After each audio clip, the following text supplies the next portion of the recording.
que eu fiquei com medo de entrar em depressão pós-parto. Como é ser mãe de primeira viagem, longe da família e sendo uma estrangeira no Brasil?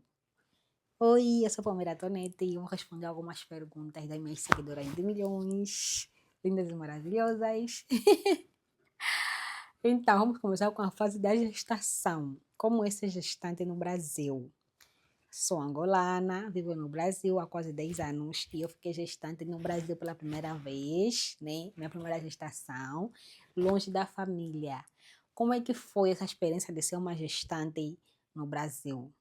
Primeiro, gente, deixa eu vos dizer uma coisa. Eu comecei a procurar vídeos para ver relatos de atendimento de mulheres estrangeiras nos hospitais daqui do Brasil, né? E nem todos os relatos foram mar de rosa, né? Mar de rosa. Nem todos os relatos foram bons, teve muitos relatos ruins, mas eu coloquei nas mãos de Deus, né? Orei, eu falei para Deus, está nas tuas mãos, você vai cuidar da tua filha, porque eu estou longe da minha família, você aqui é meu pai, minha mãe, meu tudo, então cuida da tua filha, vai, vai. E ele fez isso. Graças a Deus, né? Eu calhei com uma unidade de saúde. Aqui no Brasil, quando você é gestante, você é acompanhada no posto de saúde. O posto de saúde aqui é bem estruturado. Você tem a consulta com a enfermeira, tem a consulta com a médica, tem a consulta com o dentista. Se precisar, você terá uma nutricionista, tem tudo. Tem psicólogo se precisar. Tem uma equipe multiprofissional bem estruturada. Então, como é que era?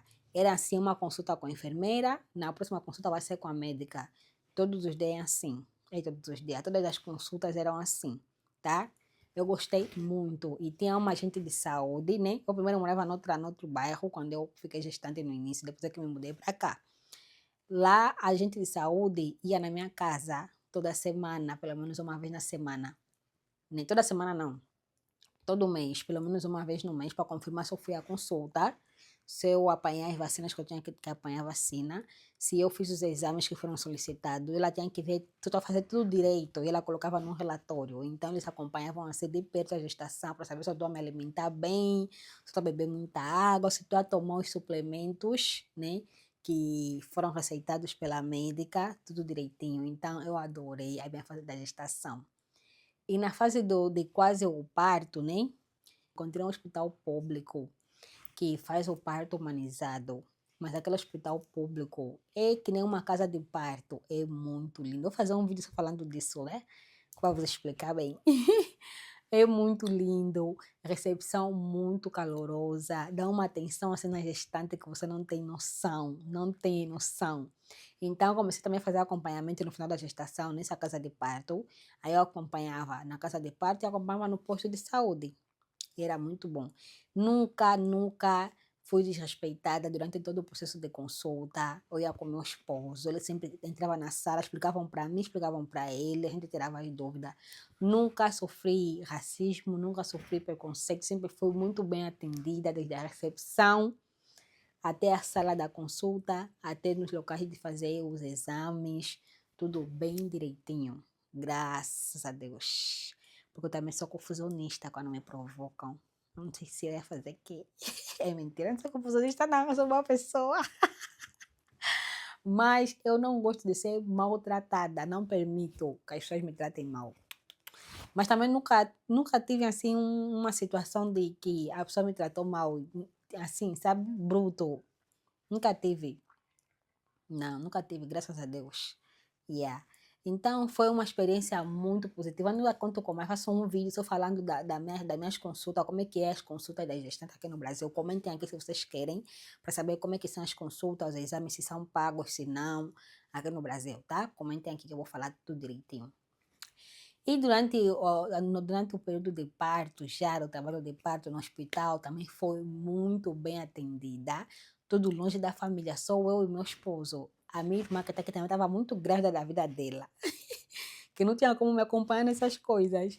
A gente se deu de doida e decidiu ficar grávida juntas ao mesmo tempo. Então, minha rede de apoio era só o meu esposo, né? Praticamente. A minha amiga mora longe, mora noutra cidade.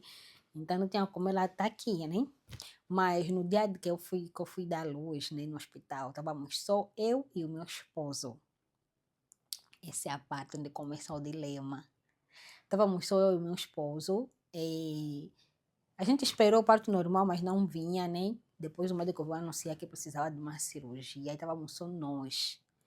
Foi muito. Acho que aquele foi o pior dia de toda a minha gestação. Foi aquele dia. Foi aquele dia. Não é desespero que eu senti. Eu me senti. Sabe, quando você tem alguém perto, mas ao mesmo tempo você se sente sozinha? Foi isso que eu senti. Só de saber que a minha família está muito longe. A única coisa que a gente fez foi orar, oramos juntos, eu e meu esposo, entregamos tudo na mão de Deus. E a minha irmã estava de parto recente, não poderia estar lá comigo, né? Ela deu a luz primeiro que eu. Então, foi isso, gente. É aí onde começou tudo. Começou tudo. Primeiro por quê? Porque eu queria muito ter o parto normal, mas botei na minha cabeça já no final que se não der para parto normal, tudo bem. Tudo de acordo aos planos de Deus, né? Então coloquei isso na minha cabeça, mas o que eu queria lá no fundo era a parte normal, mas ao mesmo tempo eu sabia que vai ocorrer conforme Deus planejou e conforme vai ser bom para mim e para minha bebê. E assim foi. Mas ouvir aquela coisa do médico que precisa de cirurgia, eu nunca passei por uma cirurgia e longe da família, aquilo foi tipo me deram um soco da cara. Foi essa sensação, tipo um soco da cara, uma coisa no peito, uma sensação estranha, vontade de gritar muito alto. Mas não dava pro cara no hospital, tá? E também eu tinha também que dar força também no meu esposo, minha esposa me dá força também, e foi isso.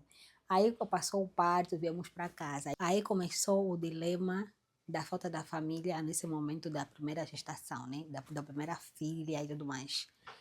Quando saímos do hospital, lá ainda no hospital, né? Minha amiga até foi lá, minha amiga foi lá. Antes dela vir, eu já falei para ela, se você não vir aqui depois de eu nascer, eu acho que a Palmeira fez óbito. Você sente muita falta da família. Por exemplo, no chá de fralda, eu convidei o pessoal da igreja e convidei também algumas meninas angolanas. E calhou que todas as meninas angolanas, todas que eu convidei, todas elas só uma conseguiu vir. Eu fiquei tão triste, mas tão triste, eu chorei horrores. O marido me acalma. Por que eu chorei? Porque a presença delas seria como se tivesse a representar a presença da minha família, porque elas são angolanas, entendeu? Então foi muito difícil, me senti assim, não é tipo que não teria lá, é como se as outras pessoas não estivessem lá, mas estavam lá, entendeu? Mas não era a mesma coisa. Yeah. Aí quando viemos para casa, a minha amiga que mora em outra cidade veio, passou uma noite aqui em casa, mas depois ela teve que ir, né? Fazer as coisas dela, porque é longe daqui. Então, tipo, não teve rede de apoio. Rede de apoio é muito importante nesses momentos. Sabe aquela coisa de lá em Angola, quando você dá luz, vem toda a família, vem os vizinhos, vem ver o bebê e tudo mais. Aqui não pode. Primeiro que não pode vir muita gente. Eu não sei como é que é. As crianças aqui pegam umas infecções bem estranhas. Lá em Angola não acontece isso. Lá em Angola ia receber vizinhos, família, bebê ia estar intacto. Aqui não. Então, com a ausência da família, né? Foi muito estranho, foi muito desafiador. A minha mente não estava a funcionar. Eu todos os dias queria chorar, gritando. Todos os dias que eu acordava, eu tinha vontade de chorar. Vai os hormônios que no pós-parto, os hormônios ficam aquele baixou, outro subiu. Então o humor fica assim mesmo alterado, mas a falta da família pior ainda mais. Só de saber que tipo, eu vou acordar. Eu passei por uma cirurgia, pessoal, imagina só. Eu estava totalmente dependente do meu marido. Não que isso seja errado, mas ele também pai de primeira viagem, também precisava também da mãe dele, por exemplo. Nossa, foi, sei lá, viu? Eu fiquei um mês sem poder dar banho na minha bebê. Aí a pessoa começa a pensar, meu marido que fazia isso, né? Ele sozinho é que dava banho na bebê, é que cozinhava para mim, é que arrumava a casa, é que lavava a louça, é que fazia tudo sozinho. Eu vendo aquilo, ele fazendo tudo sozinho e ao mesmo tempo precisando de ajuda, bebê precisando de cuidados. Olha, foi bem pior ainda. E por isso é que todos os dias eu queria chorar. Todos os dias eu queria chorar. Porque a minha mãe, se estivesse aqui, ela queria dar bom na bebê. As minhas mamães, se estivessem aqui, elas queriam dar bom na bebê. Poderiam me ensinar algumas coisas que eu queria muito aprender. Tem coisas que só a nossa cultura angolana que passa. Não tem a ver com enfermeira, não tem a ver com médico. São coisas culturais. Eu queria que minha mãe me falasse. Ai, passou o dedo na barriga da bebê, não sei o que, essas coisas, entendeu? Aqui não tem. E é diferente de passarem pelo celular, totalmente diferente. Minha sogra deu orientação, a orientação que minha sogra deu, eu nunca esqueci, falou no meu esposo, você não deixa a Palmeira entrar na cozinha, ela não pode pegar faca até o bebê ter 3 meses, né, amor? Até o bebê ter 3 meses, não pode pegar faca. Eu só comecei a cozinhar quando o bebê tinha 3 meses, que eu comecei a cozinhar. Mas comecei a dar banho nela quando passou um mês já, né? E no início, meu marido que me ajudava a tomar banho. Nossa, pessoal, eu chorava. E depois tinha que fazer o curativo, higienizar do que para não infeccionar. Todos os dias de manhã eu sentia falta da minha família. Aí eu ligava na minha irmã para chorar. A irmã que nasceu, ela me falava, mesmo se você estivesse em Angola, o pessoal não ia estar lá em casa todos os dias contigo. Mas eu falava, mas é diferente eu saber que a pessoa está aqui na esquina. Se eu ligar, a pessoa vai vir. É diferente. Então, consegui me entender. Não é fácil ser uma primeira viagem longe da família. Não aconselho a ninguém. Não é. Ai, não, Palmeira. Não, gente, não é nada bom. Não gostei da experiência. E quando fazíamos, quando ligassem para mim, a minha família lá em Angola ligasse para mim, basta ligar o vídeo chamada, basta ver o rosto deles. Já desabava a chorar. É mais imagem assim, você chorar, não, mas ligar, se concentra. Não estava dando para se concentrar. Eu chorava horrores, que depois eu fiquei com medo. Será que são... Porque também temos que ficar atento aos sinais de depressão pós-parto. Temos o Baby Blue, né? Que é normal esses episódios de choro no pós-parto, mas quando eles são frequentes, tem que prestar atenção, que é para poder levar, encaminhar para uma consulta com a enfermeira, que consequentemente vai encaminhar para um psicólogo, precisa de acompanhamento médico. Que eu fiquei assim a me questionar, nossa, que eu fiquei com medo de entrar em depressão pós-parto, sou eu aqui, a minha irmã de parto recente não poderia vir aqui para me ajudar, e o meu esposo. Eu falei, meu Deus, não faz isso. Eu estava assim, e ao mesmo tempo eu não conseguia expressar o que eu estava sentindo para as pessoas, sabe? Não conseguia. Mas um dia desses, eu avisei para minhas amigas que eu nasci lá em Angola, né? Mas eu não consegui explicar para elas que tinha sido de parto cesárea, né? E que automaticamente eu ficaria mais debilitada no pós-parto e tudo mais. Eu não estava conseguindo explicar isso, eu estava simplesmente a sofrer comigo mesma, né? E vou te contar uma coisa, fazer vídeos, criar conteúdos me ajudou muito a desanuviar a cabeça. Me ajudou muito. As pessoas quando vêm, não, fulana gravou vídeo, nasceu, não sei o quê. Ajudou a aliviar muito, sabe? Muito mesmo, muito. E o meu marido, ele foi super parceiro. Tempo que ele é meu marido que eu elogiar, não. Ele foi super parceiro, fez o papel dele muito bem, excelente. Amor, beijo, tá de parabéns. Papai de milhões, marido de milhões. Yeah.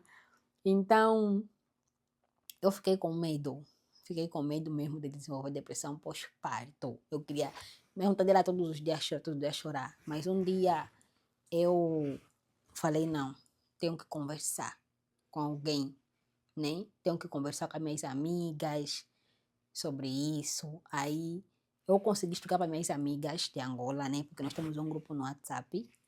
Consegui explicar para elas como é que foi o processo de parto, tudo que eu estava a passar, tudo que eu estava a sentir.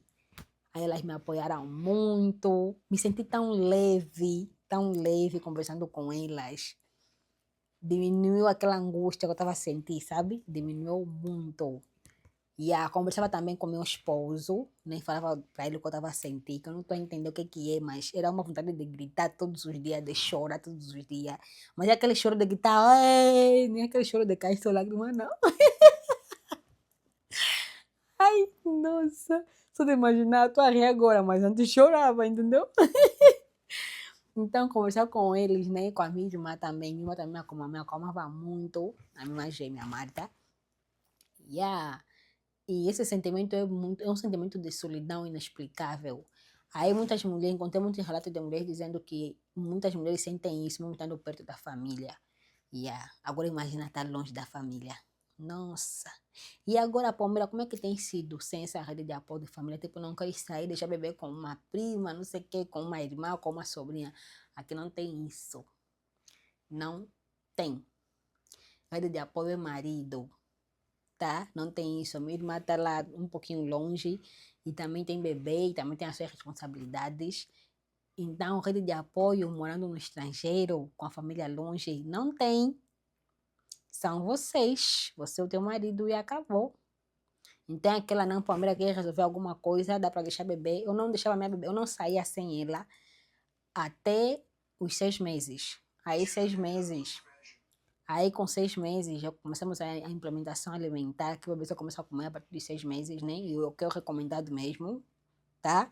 Também só a partir dos 6 meses, porque o intestino está pronto. Tá, pessoal? Outro dia vamos falar sobre isso com mais calma. O intestino está preparado para receber alimentação. Então, comprei o leite, né? O leite Iná. E também tem a introdução alimentar, mas não deixei de amamentar, né? Então, sempre quando eu fui para sair, eu comecei a testar o leite, que é para ela aceitar. E um dia saí sem ela, mas naquele dia não foi fácil, não.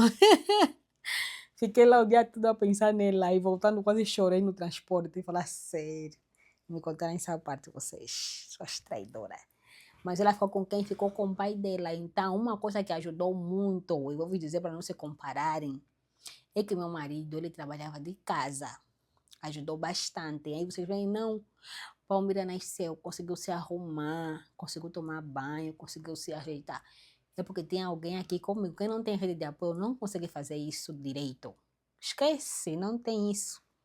Só para você tomar banho, você vai demorar quase o dia, vai tomar banho no final do dia, quando você não tem rede de apoio. Não tem isso, não inventem. Por isso é que é bom quando eu falo para vocês não se comparem mesmo, viu? Não façam isso. Então, meu marido estando em casa me facilitava, eu vou dar de mamar, ele vai ficar lá com a bebê, eu vou tomar banho, vou me arrumar, não sei o que, depois é que eu vou lá ficar com ele. Quem não tem rede de apoio, não tem isso, ela vai ter que dar de mamar, vai ter que fazer arrotar, aí você não quer dormir, tá chorando, vai ter que dar carinho, não sei o que, entendeu? É muita coisa. Às vezes também mãe de primeira já fica com medo de sair, deixar a bebê sozinha, depois a bebê tá ninja, sabe? Já querem se virar, já querem se virar, tão bem pequenininho, mas já querem se virar, entendeu? Então, a rede de apoio que foi o meu marido foi muito, muito importante, que é para a fase da primeira gestação, né? De mãe de primeira viagem, foi muito importante. E ficar longe da família não foi fácil, não foi, no início não foi. Mas teve uma menina angolana, que é a Luísa, um amorzinho de pessoa. Ela tinha se disponibilizado a sair do outro estado de Curitiba, que é para ela vir, porque quando eu dei a luz, ela foi na semana do casamento dela. E quando eu dei a luz, não dava para ela vir, porque ela estava preparando o casamento dela, né? Senão ela é uma das pessoas que viria aqui. Depois do casamento passar, ela me ligou para Mira, queres que eu vá ficar contigo? Vou ficar aí uma semana ou 2 semanas para cuidar de você. Só que aí eu já tinha um mês pós-parto, já um mês, umas 3 semanas, se não me engano. Já tínhamos pego as manhas. Manhas é... Como é que se diz? Já estávamos acostumados já com a rotina de bebê, não sei o que, e também queríamos aprender a lidar com a situação sozinhos, porque depois ela iria, tipo, se tiver alguém aqui, depois você ia embora desaparecer, como é que ia me acostumar depois? Aí eu falei para ela, fiquei muito, até eu sou muito grata só pelo fato dela se disponibilizar em vir cuidar de mim.